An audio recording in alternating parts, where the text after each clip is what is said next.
پارسی مذہب کی کتابوں میں محمد صلی اللہ علیہ وسلم کے بارے میں کیا ذکر آتا ہے؟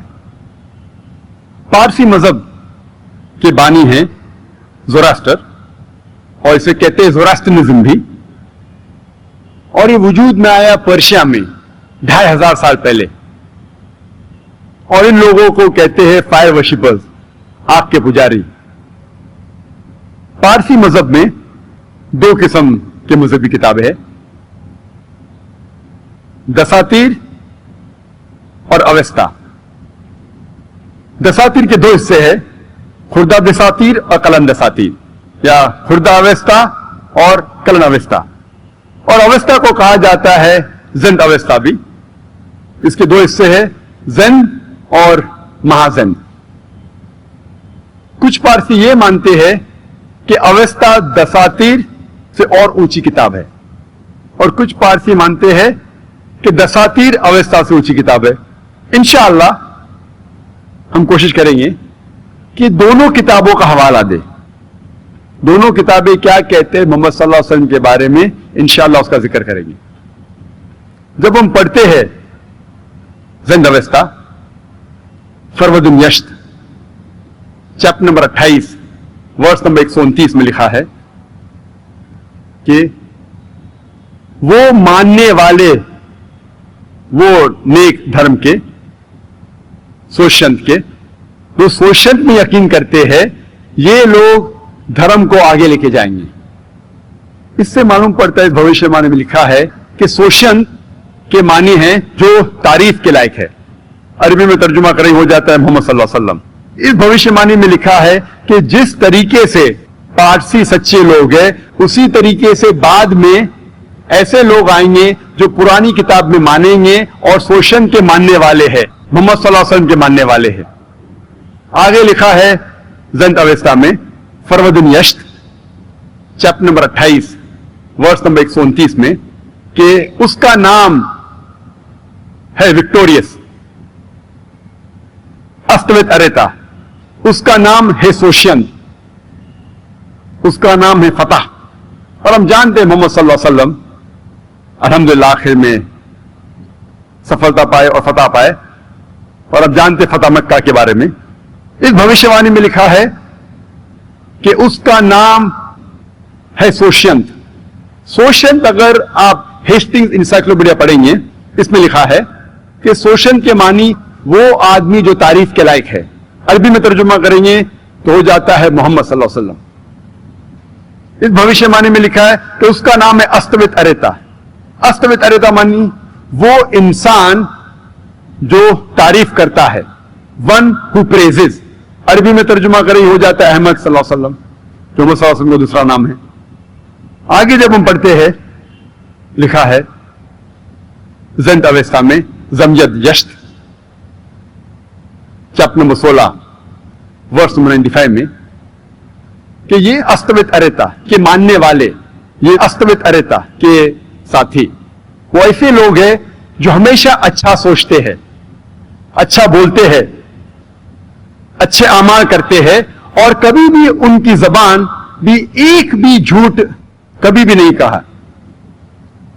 یہ ذکر ہو رہا ہے محمد صلی اللہ علیہ وسلم کے صحابہ کے بارے میں۔ یہ استوت اریتا کے ساتھی، یعنی محمد صلی اللہ علیہ وسلم کے ساتھی صحابہ کا ذکر ہو رہا ہے کہ یہ لوگ سچے لوگ ہیں، ہمیشہ اچھا سوچتے ہیں، ہمیشہ اچھا ذکر کرتے ہیں، ہمیشہ اچھے اعمال کرتے ہیں، اور کبھی بھی ان کے زبان سے ایک بھی جھوٹ کبھی بھی نہیں نکلا۔ آگے جو پڑھتے ہیں، لکھا ہے دساتیر میں، دساتیر جو پارسیوں کی کتاب ہے، دوسری کتاب ہے، دساتیر آتا ہے 10 مطلب 10، اور تار مطلب کتاب، 10 کتاب کو کہتے ہیں دساتیر۔ اس میں لکھا ہے کہ جب پارسی زوراسترین بھٹک جائیں گے، اس وقت ایک آدمی آئے گا ریگستان سے، اور ان کے ماننے والے they will subjugate the Persians، وہ پرشین لوگ کو ہرائیں گے اور حکومت کریں گے ان کے جگہ پہ، تاس بلخ اور خین پہ، پرشیا پہ، اور یہ ماننے والے سچے لوگ ہوں گے، اور وہ اپنے گھر میں آگ کی پوجا نہیں کریں گے، لیکن ابراہیم علیہ السلام کی کعبہ کی طرف دیکھ کے وہ لوگ عبادت کریں گے جب کعبہ میں بدھ نہیں ہوئیں گے، اور یہ لوگ انقلاب برپا کریں گے۔ یہ بھوشیہ وانی ہو محمد صلی اللہ علیہ وسلم کے بارے میں اور ان کے صحابہ کے بارے میں۔ آگے جب پڑھتے ہیں لکھا ہے زنٹ اویستا میں بندائش چیپٹر نمبر 30 ورس نمبر 6 سے 27 میں، کیا یہ سوشینت ایک آخری پیغمبر ہے؟ سوشین جیسے میں نے کہا کہ معنی ہے ون ہوز پریز ورتھی، عربی میں ترجمہ ہوتا ہے محمد صلی اللہ علیہ وسلم، اور یہ آخری انتم پیغمبر ہے۔ تو جب ہم پارسی کتاب پڑھتے پتہ لگتا ہے کہ پارسی کتابوں کے حساب سے بھی، پارسی مذہبی کتابوں میں لکھا ہے کہ آخری پیغمبر ہے محمد صلی اللہ علیہ وسلم۔ اب ہم تحقیق کریں گے کہ بدھ مذہبی کتابوں میں محمد صلی اللہ علیہ وسلم کے بارے میں کیا لکھا ہے۔ اکثر ساری بدھ مذہبی کتابوں میں میتری کا ذکر ہے۔ جب آپ پڑھیں گے چکت و ستنتا D376 اس میں لکھا ہے کہ ایک بدھا آئے گا، ایک میتری جو نیک ہے، جو دیالو ہے، جو حق پسند ہے، اور جو بھی وہی نازل ہوگی وہ ساری انسانیت کو پھیلائے گا، اور وہ ایسے دھرم کا پالن کرے گا جو سچا دھرم ہے، شروع میں، اونچائی پہ اور آخر میں، اور ان کے ماننے والے ہزاروں میں ہوں گے، جس طریقے سے میرے ماننے والے سینکڑوں ہیں۔ یہ بھوشیہ وانی پھر سے دہرائی گئی ہے sacred books of the east میں، والیوم نمبر 35 پیج نمبر 225 میں، سیم بھوشیہ وانی۔ اس میں لکھا ہے کہ ایسے ایسے پیغمبر آئیں گے جن کے ماننے والے کی تعداد ہزاروں میں ہے اور میرے ماننے والے صرف سینکڑوں میں ہیں۔ یہ بھوشیہ وانی پھر سے دہرائی گئی ہے گاسپل آف بدھا میں پیج نمبر 217 اور 218 میں، جب انندا بدھا کے جو ساتھ رہتے تھے، جو سرویٹوڈ تھے ان کے، جو ان کے غلام تھے، انندا پوچھتے بدھا سے کہ اے بدھا، جب آپ چلے جائیں گے تو ہمیں سیدھی راہ کون دکھائے گا؟ بدھا فرماتے ہیں کہ میں اس زمین پہ پہلا بدھا نہیں ہوں، نہ ہی میں آخری بدھا ہوں، اور ایک بدھا آئے گا جس کا نام ہے میتری، جو نیک انسان ہے، جو سچا انسان ہے، جو دیالو انسان ہے، اور وہ ایسے دھرم کا پالن کرے گا جو سچا دھرم ہے، شروعات میں، اونچائی پہ اور آخر میں، اور وہ سارے لوگوں کو یہ سچا دھرم پھیلائے گا۔ اور جس طریقے سے میرے ماننے والے صرف سینکڑوں کی تعداد میں ہیں، اس کے ماننے والے ہزاروں کی تعداد میں ہوں گے۔ یہ تینوں بھوشیہ وانی میں ذکر آتا ہے میتری کا۔ میتری کے معنی رحمت، دیالو، عربی میں ترجمہ کریں گے ہو جاتا ہے رحمت، اور قرآن مجید میں صاف طور پہ لکھا ہے، 409 جگہ لکھا ہے رحمت۔ یہ لفظ قرآن مجید میں 409 بار آتا ہے، اور صاف طور پہ لکھا ہے سورہ انبیاء میں سورہ نمبر 21 آیت نمبر 107 میں، وَمَا أَرْسَلْنَاكَ إِلَّا رَحْمَةً لِلْعَالَمِينَ، ہم نے نہیں تمہیں بھیجا لیکن صرف رحمت بنا کے سارے عالمین میں، سارے جہاں میں، ساری انسانیت کے لیے۔ تو یہ میتری جو ذکر کرتے ہیں بدھا، اشارہ ہے صرف اور صرف محمد صلی اللہ علیہ وسلم کی طرف۔ آگے جب ہم پڑھتے ہیں سیکرڈ بکس آف ایسٹ میں لکھا ہے والیوم نمبر 11 میں صفحہ نمبر 36 میں، مہا پری نبان ستا چیپٹر نمبر 2 ورس نمبر 32 میں، کہ بدھا کہتے ہیں کہ ہم تتا گھتا، ہم بدھا، ہم کوئی چیز چھپاتے نہیں، ہم جو بھی پیغام دیتے کھل کے دیتے ہیں، اور ہم جانتے ہیں محمد صلی اللہ علیہ وسلم کو جب بھی وحی آئی، انہوں نے اپنے صحابہ سے کبھی نہیں کہا کہ اس وحی کو چھپاؤ، اس پیغام کو چھپاؤ، اور انہوں نے کہا کہ اس پیغام کو ساری دنیا میں پھیلاؤ۔ آگے جب پڑھتے ہیں sacred books of the east جلد نمبر 11 صفحہ نمبر 97 میں مہاپرینبھانا ستا چیپٹر نمبر 5 ورس نمبر 36 میں لکھا ہے کہ جس طریقے سے بدھا کا ایک غلام تھا جس کا نام تھا انندا، اسی طریقے سے اس میتری کا بھی ایک غلام ہوگا. اور ہم جانتے ہیں کہ محمد صلی اللہ علیہ وسلم کا ساتھ جو بچپن سے جس نے دیا، اور ہم کہہ سکتے ہیں جو انندا کے مقابلے میں، وہ ہے انس بن مالک رضی اللہ عنہ. اور ہم جانتے ہیں کہ انس رضی اللہ عنہ کہتے ہیں، فرماتے ہیں کہ میرے والدین نے بچپن میں ہی مجھے محمد صلی اللہ علیہ وسلم کے حوالے کیا اور کہا اے رسول یہ تیرا غلام ہے. اور انس میں اللہ بھی پریزنٹ فرماتے ہیں کہ 8 سال سے میں ہمیشہ محمد صلی اللہ علیہ وسلم کے ساتھ تھا، چاہے اچھا وقت تھا یا چاہے تکلیف کا وقت تھا، چاہے جنگ کا وقت تھا یا چاہے امن کا وقت تھا، ہر وقت میں محمد صلی اللہ علیہ وسلم کے ساتھ تھا. اور ہم جانتے ہیں، محمد صلی اللہ علیہ وسلم کی سیرت پڑھتے ہیں کہ جب بیٹل آف احد کے وقت جب دشمن محمد صلی اللہ علیہ وسلم کو گھیرتے ہیں، حضرت انس رضی اللہ عنہ ان کی عمر اس وقت صرف 11 تھی، پھر بھی وہ محمد صلی اللہ علیہ وسلم کے ساتھ تھے اور بالکل نہیں ڈرے. ایسی کئی مثال ہے.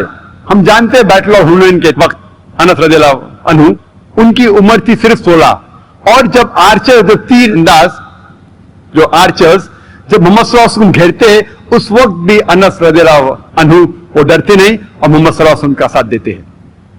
بالکل ہم کہہ سکتے ہیں جب پاگل ہاتھی بدھا کی طرف دوڑتا ہے اور انندا بدھا کا ساتھ دیتا ہے، اسی طریقے سے کئی اس سے زیادہ انس رضی اللہ عنہ وہ ساتھ دیتے ہیں محمد صلی اللہ علیہ وسلم کا. آگے جب ہم پڑھتے ہیں Buddhist scriptures gospel of Buddha page number 214 میں لکھا ہے صفحہ نمبر 214 میں کہ بدھا کے 6 صفات ہے. جو بدھا آنے والا ہے اس کے 6 صفات ہے. پہلا کہ اسے جب وحی آئیں گی تو اس کا چہرہ کھلے گا. نمبر 2 وحی آئیں گی رات کے وقت. نمبر 3 یہ بدھا ایک نیچرل ڈیتھ مرے گا، قدرتی موت اسے آئیں گی. پوائنٹ نمبر 5 یہ بدھا جب مرے گا اس کا چہرہ کھل جائے گا. پوائنٹ نمبر 6 یہ بدھا جب مرے گا پھر کبھی بھی اس زمین پہ نہیں دکھائی دے گا. یہ 6 کے 6 صفات الحمدللہ ہو بو محمد صلی اللہ علیہ وسلم کی سیرت جب پڑھیں گے ہو بو یہ 6 چیز ملتے ہیں. ہم جانتے ہیں محمد صلی اللہ علیہ وسلم کو سب سے پہلی وحی جب آئی تو ان کا چہرہ کھل گیا، اور سب سے پہلی وحی آئی جب وہ غار ہرا میں تھے اور رات کا وقت تھا، جیسا ذکر آتا ہے قرآن میں سورہ دخان میں سورہ نمبر 44 آیت نمبر 2 اور 3، اور سورہ قدر سورہ 97 ورس نمبر 1 آیت نمبر 1 میں لکھا ہے کہ بے شک قرآن نازل کیا گیا ہے رات کے وقت، لیلۃ القدر کے وقت. اور ہم جانتے ہیں کہ محمد صلی اللہ علیہ وسلم کی موت ایک قدرتی موت تھی، اٹ واز نیچرل ڈیتھ. اور حضرت انس رضی اللہ عنہ فرماتے ہیں کہ جب محمد صلی اللہ علیہ وسلم کا انتقال ہوا ان کا چہرہ کھلا ہوا تھا. اور جو آخری پوائنٹ ہے، 6واں پوائنٹ ہے، ہم جانتے ہیں محمد صلی اللہ علیہ وسلم کا جب انتقال ہونے کے بعد وہ اس دنیا میں کبھی بھی نہیں آئیں گے. یہ 6 کے 6 گن ہو بہو محمد صلی اللہ علیہ وسلم کے بارے میں ذکر کر رہے ہیں. آگے جب ہم پڑھتے ہیں دھما پڑھ بدھسٹ کی کتاب sacred books of the east جلد نمبر 10 پیج نمبر 67 میں لکھا ہے کہ یہ بدھا یہ پیغمبر صرف پیغام پہنچاتے ہیں. قرآن میں صاف طور پہ لکھا ہے سورہ غاشیہ میں چیپٹر نمبر 88 ورس نمبر 21-22 فذکر انما انت مذکر، کہ پیغمبر کا کام ہے صرف ذکر کرنا، ہدایت دینا اللہ کے ہاتھ میں ہے. اور اسی دھما پٹ میں لکھا ہے sacred books of the east جلد نمبر 10 پیج نمبر 67 میں کہ جنت میں جانے کے لیے نیک اعمال بھی ضروری ہے. اور اس کا ذکر آتا ہے قرآن مجید میں سورہ العصر میں سورہ نمبر 103 آیت نمبر 1 2 3 میں والعصر ان الانسان لفی خسر الا الذين آمنوا وعملوا الصالحات وتواصوا بالحق وتواصوا بالصبر. اللہ سبحانہ و تعالیٰ قسم کھا رہے وقت کی، عصر کی، کہ بے شک انسان خسارے میں ہے. صرف وہ انسان خسارے میں نہیں جن کے پاس 4 چیزیں ہیں: ایمان، عمل صالحات، وتواصوا بالحق، جو حق کی طرف بلاتے لوگ کو، اور وتواصوا بالصبر، جو لوگ کو صبر کی طرف بلاتے. ان میں سے ایک چیز ضروری ہے جنت میں جانے کے لیے، وہ ہے نیک اعمال، عمل صالحات. اور اسی طریقے سے جب ہم بدھ مذہبی کتاب پڑھتے ہیں، اس میتری کے کئی گن ہیں کہ وہ دیالو ہے، وہ رحمت والا ہے، نیک ہے، سچا ہے، حق پسند ہے، کئی گن. یہ سارے گن الحمدللہ ہم محمد صلی اللہ علیہ وسلم کی سیرت جب پڑھتے ہیں ہو بہو ان میں موجود ہے. وآخر دعوانا الحمدللہ رب العالمین.